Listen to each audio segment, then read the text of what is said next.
The Caterpillar 657.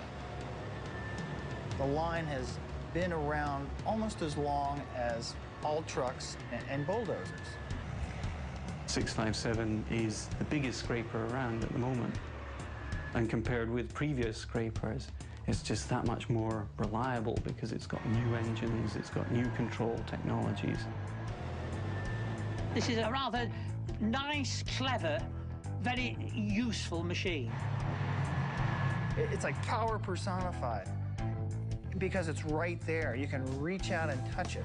The secret behind the muscle of this particular scraper? Two powerful engines, one in the front, one in the back, simultaneously pulling and pushing the machine.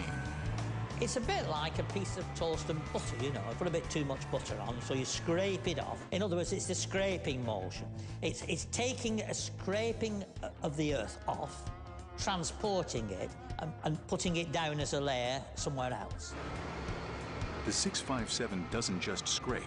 It also digs, loads, carries, and dumps huge amounts of earth without the assistance of any other machines.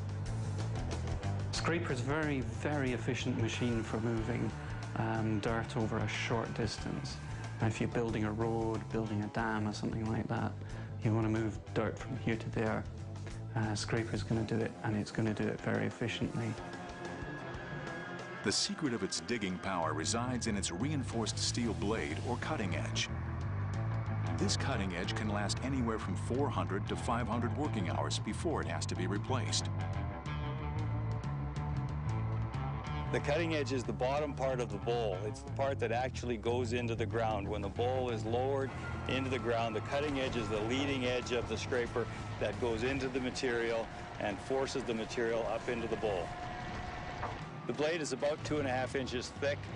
This doesn't have to be sharp. The sheer force of the machine will load the machine with no problem at all. When digging conditions are too tough for a single scraper, the 657 buddies up with another machine in what is known as a push-pull operation. The scrapers simply hook up, and like the name says, one pushes while the other pulls. Scrapers have worked non-stop since 1922 and have even seen action in numerous wars. With their speed and maneuverability, they're perfect for the construction of roads, ramps, and landing strips.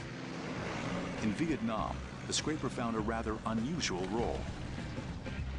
I was 18 years old, wet behind the ears, and one night we were done moving dirt for the day, and could hear some shooting going on somewhere nearby, not too far away, and I got my curiosity up. The year, 1968. Philip Ory and a colleague got in their machines and headed for the source of the gunfight. There they found a platoon under fire. They loaded the men into the bowl portion of the scraper, protected by the thick metal sides, and got them out safely. I ended up being in the right place at the right time with a land scraper of all things, and was able to get these guys out of danger. And that's just something that I'll carry with me for the rest of my life. The inside plate is like armor plate. It's AR. The machine saved the soldiers' lives and made Philip Ory a hero. But was it luck, poor marksmanship, or the scraper's tank-like hull that got everyone out safely? We wanted the real answer. Let's block ammunition. Oh, okay. It's armor-piercing shell. Ready, Kevin? A marksman using an AK-47 rifle with armor-piercing bullets will put a section of the scraper's side to the test.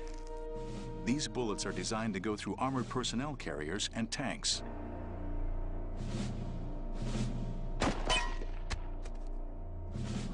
I'd hate to have been on the receiving end of that one. Well, you either hit it or scared it real bad because it fell down.